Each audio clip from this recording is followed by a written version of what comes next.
우리는 지난달에 제자의 투자 방식은 한 가지만 하는 능력이다라는 내용으로 설교를 했습니다. 제자는 어떻게 투자하냐면 이리기웃 저리기웃하면서 겉핥기만 하는 방식이 아니라 부르신 영역에 집중하는 십자가의 길을 걸어갈 때 사명을 이룰 수 있는 것이다 라고 이야기를 했습니다. 지난달에 이어서 다시 한번 오늘 설교와 관련해서 말씀을 드리자면, 오늘 말씀에서 나오는 대부분의 인용문은 현재 한국에서 주목받는 차세대 목회자로 서창희 목사님이 쓰신 하나님의 투자 수업이라는 책에서 대부분 차용하였음을 밝힙니다. 주요 포인트 그리고 성경 해석에서 많은 부분 동의하여 인용하였고요. 구체적인 사례와 적용은 우리 교회와 또 저희의 삶에 비추어서 변경하였음을 먼저 밝히고 설교하도록 하겠습니다. 오늘은 하나님의 측면에서 하나님은 어떻게 투자하시는지를 성경을 통해서 살펴보려고 합니다.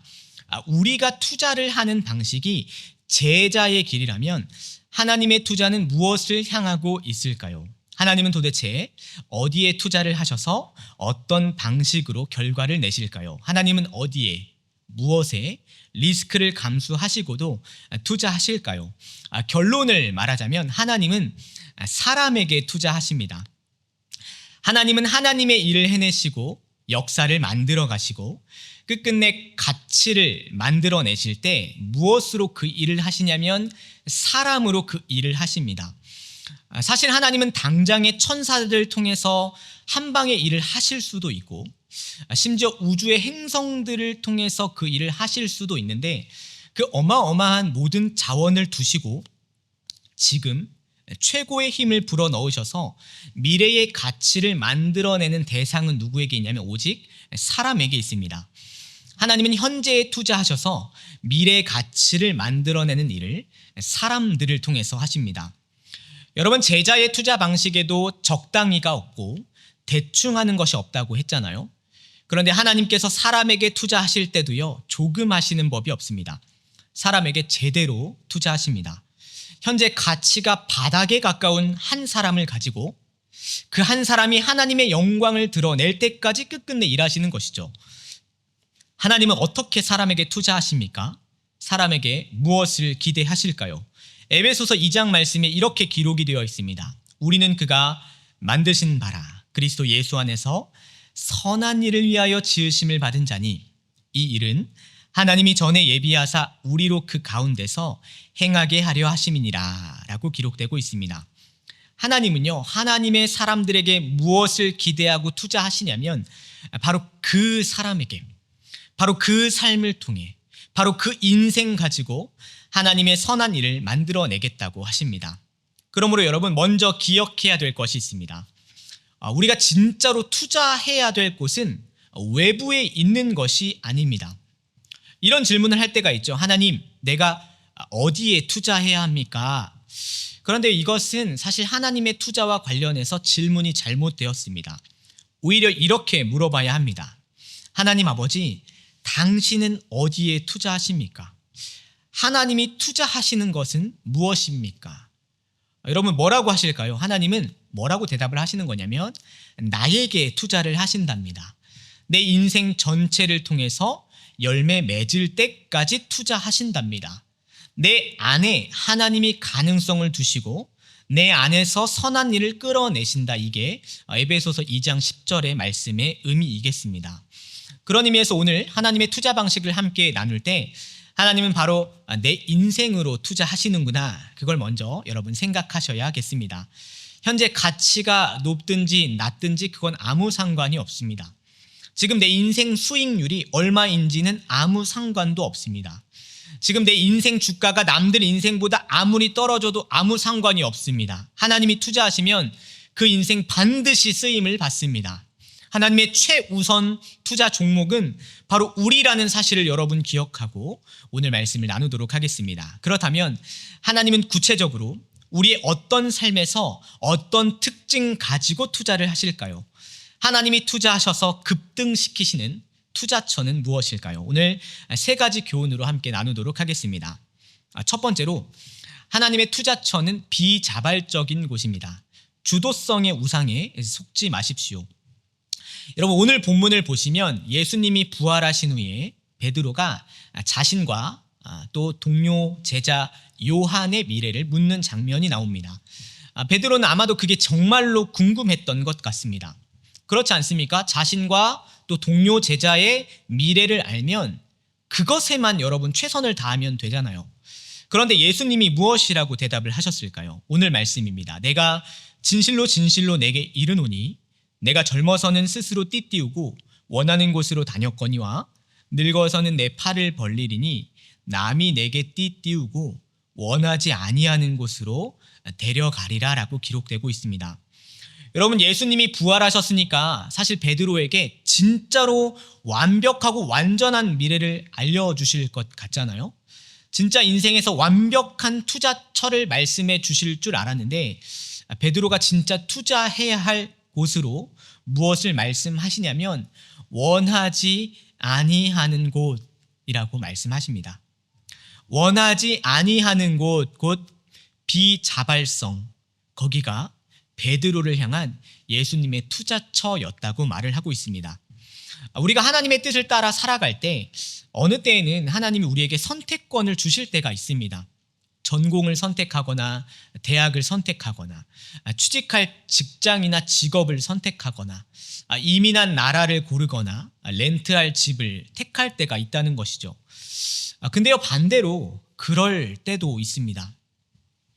나의 능력 부족으로 내가 손쓸 수 없는 그런 상황에서 어떤 인생의 어려움 때문에 아직 준비도 되지 않았는데 갖춰지지 못했는데 마치 빨려 들어가듯이 밀려 들어가듯이 감당해야만 하는 일들이 있습니다. 가정 경제가 갑자기 급격히 어려워져서 어쩔 수 없이 급하게 아르바이트를 할 때가 있는 것이고 나를 뽑아주는 회사나 직장, 기업이 없어서 어쩔 수 없이 불러주는 곳만 있어도 감사할 때가 있는 것입니다. 여러분, 사실 이 시대는 내가 주도적으로 결정하지 못하면 그거 실패한 인생이라고 하잖아요.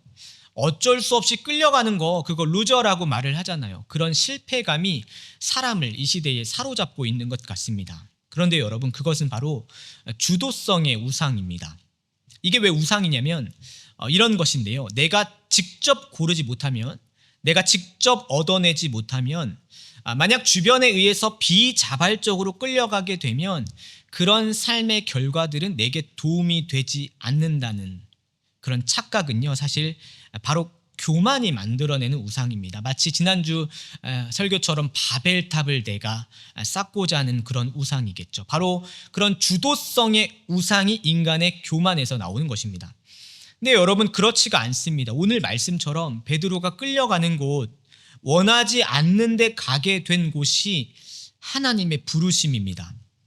바로 그 원치 않는 곳, 그곳에서 끌려간 베드로를 통해서 교회들이 세워지게 되는 것입니다. 비자발적인 곳, 거기에서 사람은 생각지도 못하는 하나님의 투자가 이루어지기 때문이겠죠.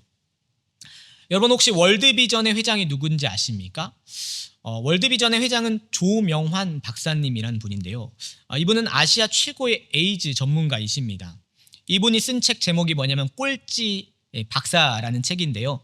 말 그대로 이분이요, 공부를 진짜 못했대요. 그러니까 이게 나중에 잘하게 된 것이 아니라 계속 못했다고 적혀 있습니다. 하루는 아버지 지인이 대학을 가보라고 했는데 공부를 못하니까 그러면 사람들이 안 가는 과를 지원해 보랬대요. 건국대 미생물공학과 지원하면 붙을 거라고. 1970년대에는 한국에서 사람들이 생명공학에 아무도 지원 안 하던 때라 붙어버렸대요. 근데 조명환 박사님이 문과생이었거든요. 그러니까 과학도 모르는데 여기를 지원했는데 붙어버린 거죠. 그러니까 온 김에 욕심이 나가지고 유학을 도전했대요. 오하이오 주립대학에 갔는데요. 학업을 계속하기 위해서는 최소 학점이 B인데 그게 자꾸 안 나와가지고 심지어 친구한테 go home이라는 말까지 들었다고 합니다. 그래도 한번 왔으니까 박사까지는 가보고 싶어서 그 성적 가지고 다 지원을 했는데요. 다 떨어졌대요. 그런데 갑자기 애리조나 대학에서 이런 편지가 날라온 것이죠. 이미 불합격받은 대학에서 다시 편지가 날아왔다고 합니다. 그 편지에 이렇게 적혀 있었습니다. 귀하에게는 이미 본 대학 박사과정의 불합격 판정을 내렸습니다. 그런데 미생물, 면역학과 찰스 스털링 교수가 귀하를 지도하겠다는 의지를 존중하여 귀하에게 본 대학 박사과정 입학이 허가되었음을 통보합니다. 그러나 귀하는 본 대학원에서 다른 교수를 지도교수로 선정할 수 없으며 스털링 박사를 지도교수로 수학하고 싶을 경우 본 대학 박사 과정에 입학할 수 있음을 통보합니다. 라는 편지를 받았다고 합니다.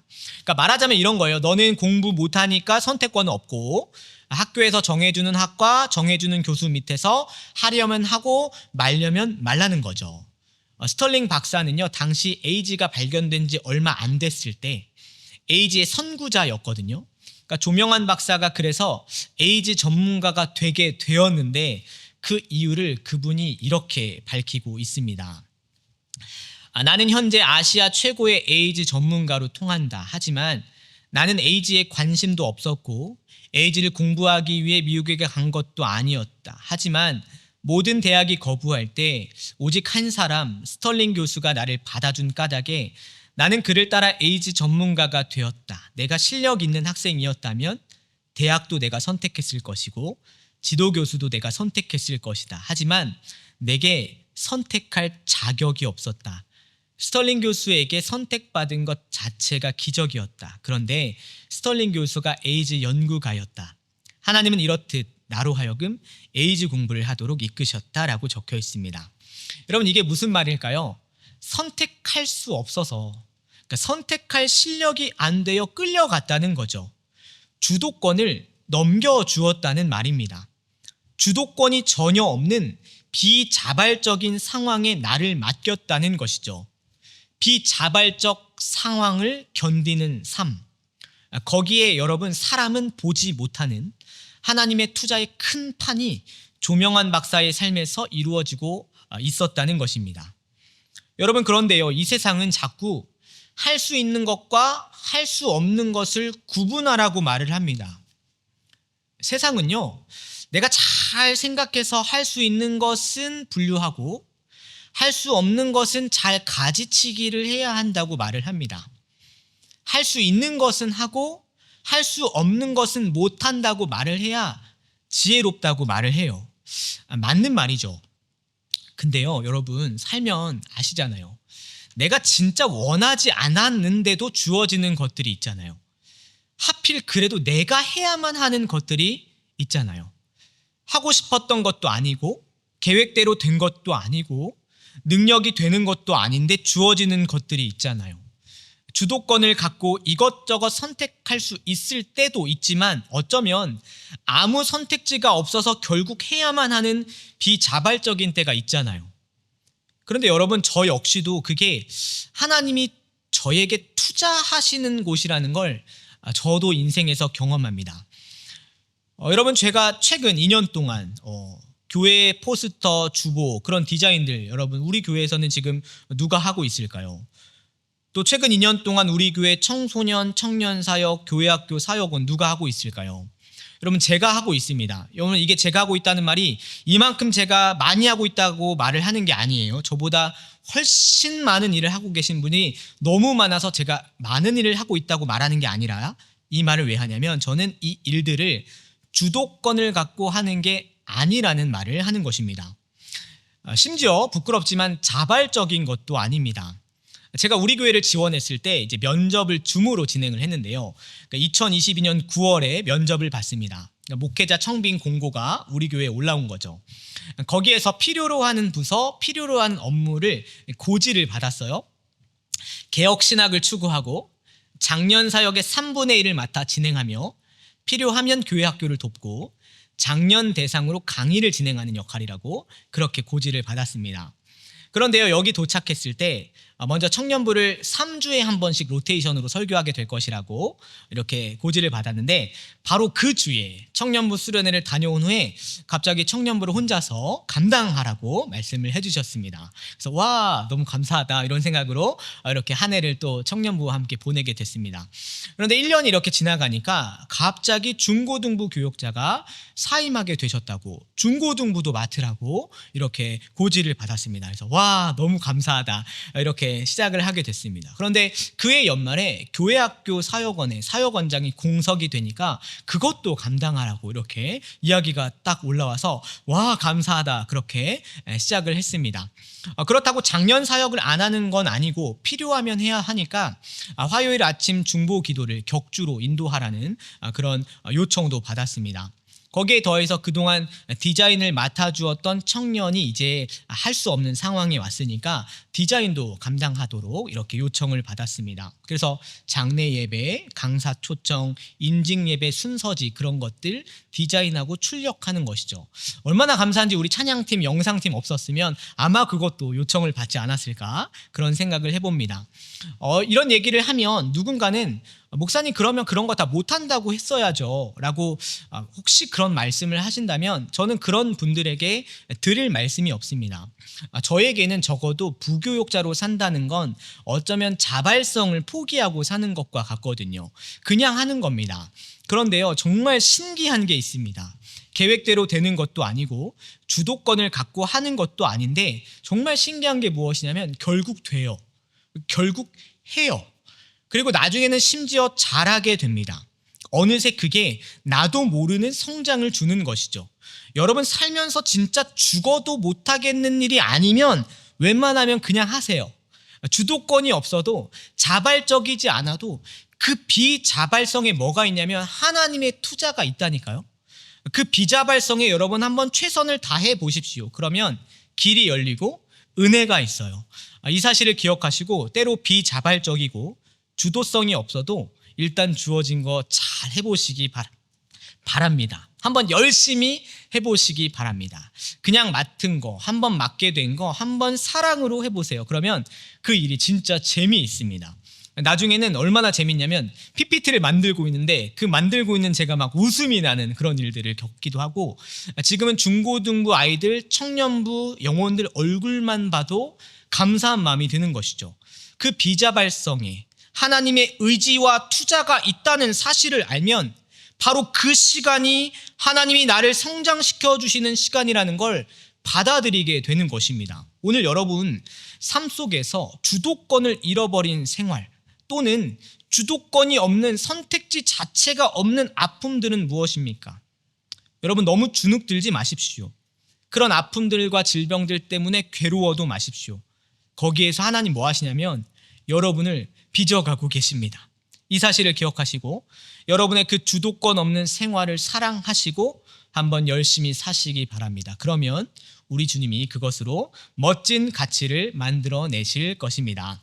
두 번째로 우리에게 주시는 교훈은 무엇이냐면 하나님의 투자처는 비전문적인 곳입니다. 여러분 전문성의 우상에 속지 마십시오. 이 시대를 사로잡는 한 가지 생각이 있습니다. 어떤 생각이냐면 바로 전문가가 권위자라는 생각이죠. 능력주의 스펙이 우리 인생의 가치를 만들어낸다고 생각하게 합니다. 맞는 말이죠. 전문가가 되어야죠. 그 분야에서만큼은 1인자가 되어야죠. 그런데요, 하나님이 투자하는 곳은 전문성이 아니고요. 오히려 우리 인생을 전문적이지 않은 곳으로 이끌어 가신다는 걸 여러분 자주 경험합니다. 나의 스펙, 나의 능력, 나의 자격이 전혀 필요 없는 곳으로 이끌어 가실 때가 있다는 말입니다. 오늘 말씀을 다시 봅니다. 내가 진실로 내게 이르노니 내가 젊어서는 스스로 띠띠고 원하는 곳으로 다녔거니와 늙어서는 내 팔을 벌리리니 남이 내게 띠띠우고 원하지 아니하는 곳으로 데려가리라 기록되고 있습니다. 본문에 늙어서는 내 팔을 벌린다고 말씀하세요. 이것은 베드로의 순교를 말하는 것인데요.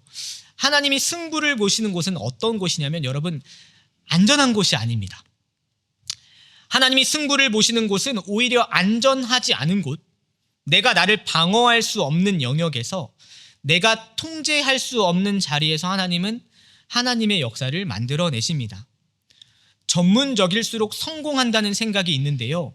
그게 여러분 아주 이상하게 사람과 사회의 생각을 사로잡습니다. 그게 없으면 성공할 수 없을 것 같은 두려움이죠. 의사, 변호사, 회계사 같은 자격증 없으면 내 인생, 우리 자녀 인생이 어려워질 것 같은 불안함이에요. 대학교만 나오면 안 되고 석사도 하고 박사도 하고 언어도 한두 개 정도 더 하고 더 전문적이 되어야 더 크게 성공할 수 있고 더 돈을 벌 수 있다는 그런 공식이 생기는 거죠.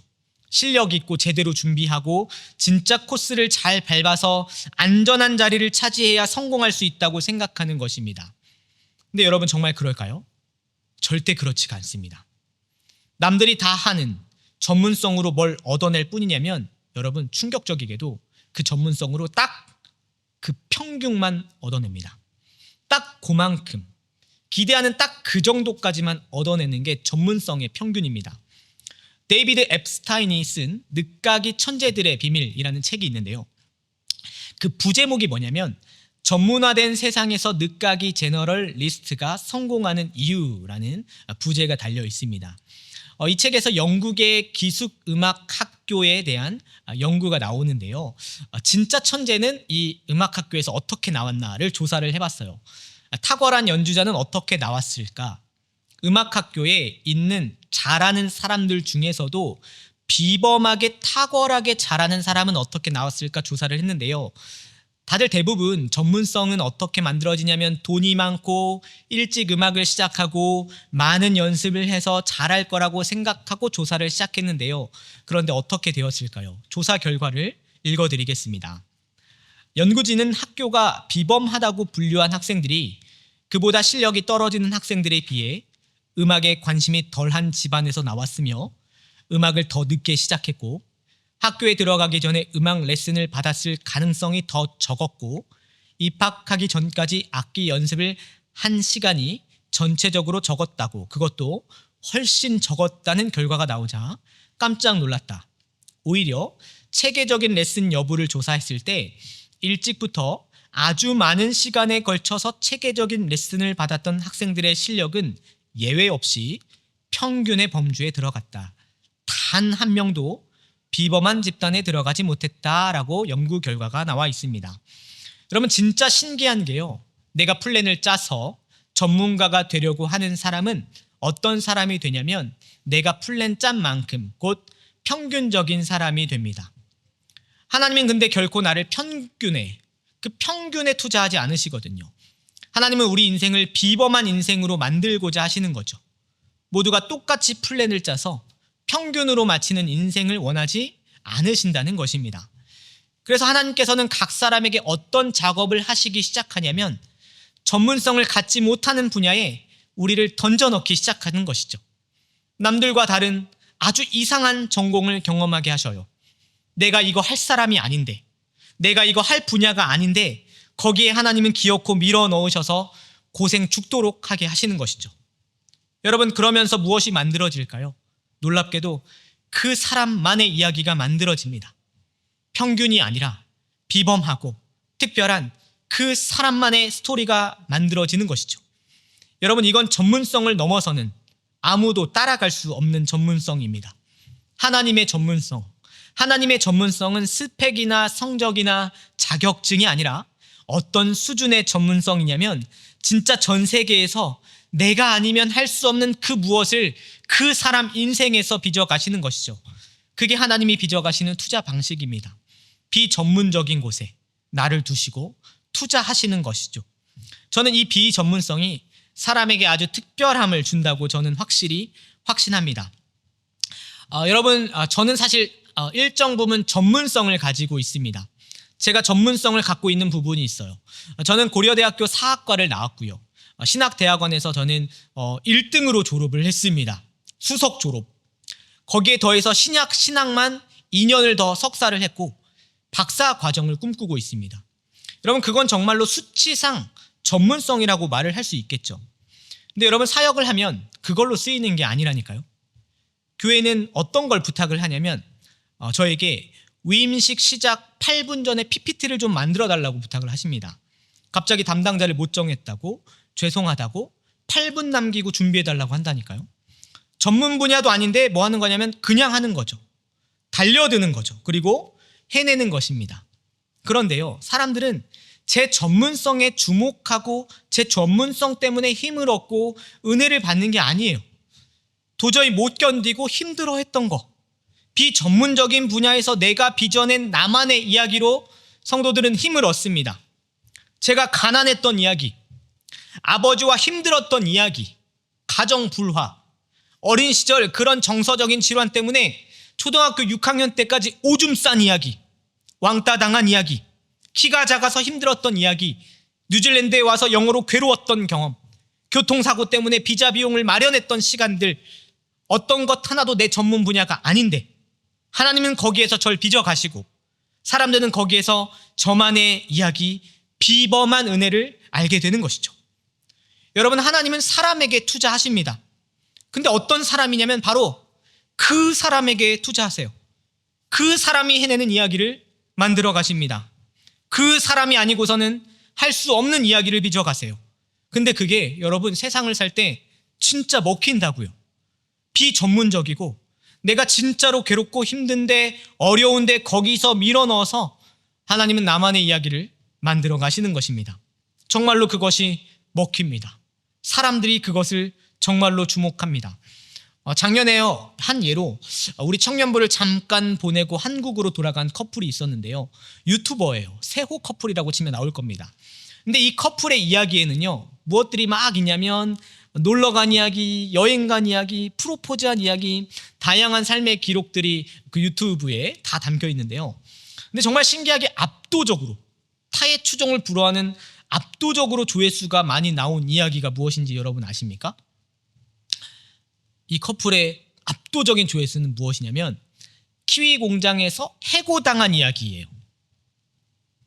절대로 자발적이지도 않고 심지어 전문적이지도 않은 그 경험이 수많은 사람들이 주목하고 듣게 하고 보게 하는 힘을 갖고 있는 거죠. 이 사람들만이 만들어낼 수 있는 비범한 것이 곧 하나님 빚으시는 특별한 전문성이 되는 것입니다. 오늘 여러분은 어떤 전문가를 꿈꾸십니까? 어떤 스텝, 어떤 단계, 어떤 자격으로 살고 싶으십니까? 그런 자격과 전문성, 그거 가지고 여러분 살 수 있습니다. 아마 그거 가지고 잘 사실 거예요. 그런데 그것만 보고 살면요, 평균 딱 그만큼만 살다 죽는 겁니다. 전문성의 우상에 빠지면요, 우물한 개구리가 됩니다. 내가 이 우물의 왕이다. 나는 여기서는 잘 나간다. 근데 그 개구리는 무서워서요, 그 전문성 밖에는 한 발걸음도 못 나옵니다. 근데 전문성을 내려놓을 때 거기에서부터 하나님의 길이 생기는 것이죠. 그러니 여러분, 다른 사람들의 이야기, 전문가로 밟아간 과정, 어떤 스텝을 겪었는지, 어떻게 안정적인 삶으로 나아갔는지 참고할 수는 있어도 너무 부러워도 마시고 완전히 따라가려고도 마세요. 각자의 이야기를 그냥 각자 잘 살아가시면 됩니다.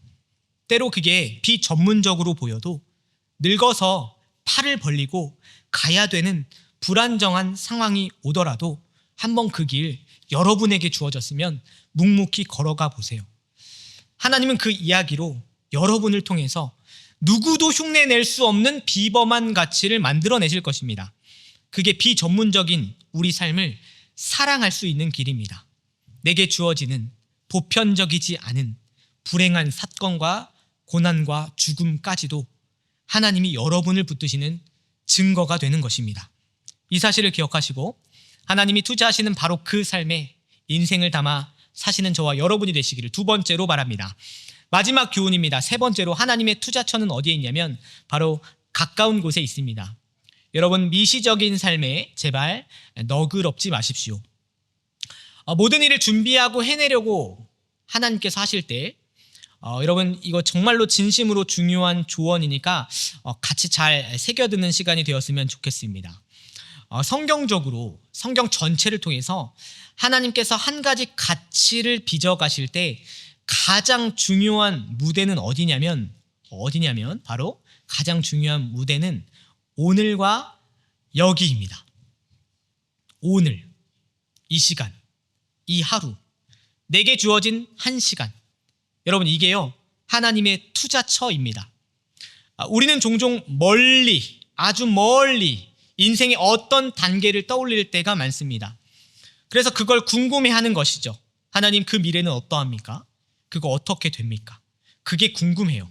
그거 알면 그거 진짜 잘 걸어갈 것 같은 생각이 드는 거죠. 베드로도 그랬습니다. 21절에 이에 베드로가 그를 보고 예수께 여짜오되 주님, 이 사람은 어떻게 되겠사옵나이까? 베드로는 옆에 있는 요한의 미래가 궁금했어요. 주님, 얘는 어떻게 됩니까? 나중에 어떤 일이 벌어지는 것입니까? 그런데요, 예수님이 뭐라고 하셨을까요? 22절에 이렇게 말씀하십니다. 예수께서 이르시되 내가 올 때까지 그를 머물게 하고자 할지라도 내게 무슨 상관이냐? 너는 나를 따르라 하시더라 기록되고 있습니다. 이런 말씀이죠. 그거 됐고 너는 지금 나를 따르라 하십니다. 지금 나 보이지? 너의 눈앞에 있는 나를 따르라고 하십니다. 저 멀리 붙잡힌 시선을 다시 거두셔서 지금 여기 보고 여기야 여기라고 말씀하십니다. 게리 베이너척이라는 분이 계십니다. 트위터, 텀블러, 우버를 발견한 투자자인데요. 미국의 젊은이들도 자신의 인생 전체를 보면서 어디에 투자할지 고민하잖아요. 그래서 졸업을 앞둔 젊은이들에게 당신은 어떤 조언을 해주고 싶은가라고 물어봤는데요. 게리 베이너척이 이렇게 대답을 했습니다. 거시적으로는 인내하고 미시적으로는 속도를 올리라고 말해주고 싶습니다. 앞으로 다가올 8년에 신경 쓰기보다는 바로 코앞에 8일에 더 집중하는 삶을 살기를 바랍니다. 대체로 사람들은 25살에는 뭘 해야 되지? 지금부터 이걸 준비하는 게 좋겠지? 같은 질문에 매달립니다. 하지만 몇 년 뒤의 일에 몹시 신경 쓰고 나면 지금 당장은 넷플릭스 드라마나 보고 있습니다.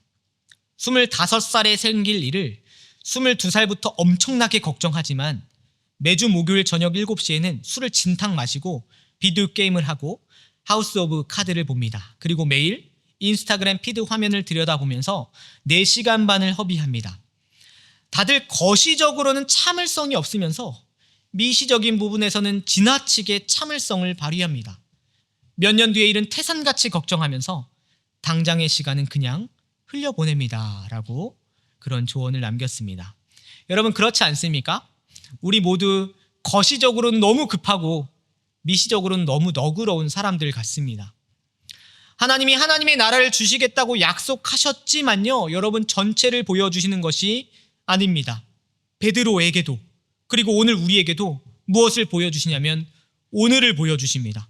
오늘 이 현실과 지금을 주시는 것입니다. 우리는 지금 그 일을 잘해야 하는 겁니다. 미시적인 속도에서 그 미시적인 속도를 우리는 줄여서는 안 되는 것입니다. 나에게 주어진 1시간, 하루, 그 일주일을 살아내는 일에는 여러분 최선을 다해야 합니다. 거시적인 관점으로 여러분 이민생활 적응하려고 하면 어떻게 되냐면 거시적으로 30년을 살아도 영어 한마디도 못하게 되는 거죠. 근데 차라리 오늘 주어진 그 1분에 소통하는 일에 가셔서 한번 실패해 보십시오. 오늘 그 1분에 실패해 보는 게 훨씬 낫습니다. 미시적인 속도를 높이는 것이 젊을수록 더더욱 필요한 것이죠. 왜냐하면 나이가 들고 시간이 가면 미시적인 속도를 올리려고 해도 안 올라가거든요. 여러분 먼 곳 바라보고 사는 게 인생이 아닙니다. 삶은 오늘을 보고 사는 겁니다. 저 제자가 어떻게 될지를 궁금해하면서 사는 게 아닙니다. 미래를 꿈꾼다면서 오늘 들어 눕자마자 핸드폰이나 켜서 재밌는 기사나 뒤적이면서 4시간씩 소비하는 삶에 거시적인 결과는 찾아오지 않습니다. 예를 들어서 바디 프로필 사진을 꿈꾸는 사람이 오늘 하루 운동과 식단을 건너뛰고 내일 한다고 하면 그 내일은 절대 오지 않습니다. 십자가의 길을 꿈꾸는 사람이 오늘 기도하지 않고 오늘 성경 보지 않으면 절대로 그 나라의 길을 걸어가지 않습니다. 선교적 교회, 다음 세대 부흥을 꿈꾸는 교회가 오늘 그거 하지 않으면 그거 안 옵니다. 나의 오늘이 5년 뒤 내 모습이고 나의 지금이 이후 올 거시적 세상인 것이죠. 그런데 반대로 내가 지금 이곳에서 승부를 보면요, 거기에서부터 하나님 나라와 역사가 열리는 것입니다. 미시적으로 속도를 높이고 그렇지만 거시적인 관점에서는 오히려 너그러움을 가지십시오. 지금 해내고 있는 일들에 성실을 더하시되 거시적 관점에서는 어떻게 되든지 하나님께 맡길 수 있는 믿음과 여유를 오히려 가지십시오. 내가 오늘 지금 사랑하고 용서하고 참아내고 인내하여 연단하는 그 오늘의 최선을 다하시고 이후의 모든 결과와 방향은 하나님께 맡기시고 오히려 하루하루에 신실하십시오. 그게 하나님이 우리와 사람에게 원하시는 하나님의 투자 방식입니다. 하나님의 투자처, 하나님의 승부수는 바로 오늘이고 바로 지금이고 바로 여러분입니다. 그 미시적 시간과 삶의 속도를 높이십시오. 그러면 거기에서부터 하나님의 역사가 시작될 것입니다. 오늘 우리는 세 가지를 보았습니다. 하나님의 투자 방식, 세 가지는 무엇이었습니까? 첫 번째로 하나님의 투자처는 비자발적인 곳이다. 주도성의 우상에 속지 말자. 두 번째로 하나님의 투자처는 비전문적인 곳이다. 전문성이라는 우상에 속지 말자. 세 번째로 하나님의 투자처는 가까운 곳이다. 미시적인 삶에 제발 너그럽지 마시기를 함께 나누었습니다. 이 사실을 기억하시고 오늘을 바로 하나님의 투자처로 삼으셔서 나만의 비범한 이야기를 빚어가시는, 그리고 우리 교회만의 비범한 은혜를 빚어가시는 하나님의 역사를 여러분 기대하십시오. 그게 진짜 투자입니다. 우리는 잘 오늘을 살아낼 수 있습니다. 그렇게 하루하루를 살아낼 때 어느새 돌아보는 순간 주께서 이만큼 나를 여기로 인도하셨구나 고백할 수 있는 그런 저와 여러분이 되기를 예수님의 이름으로 축원합니다.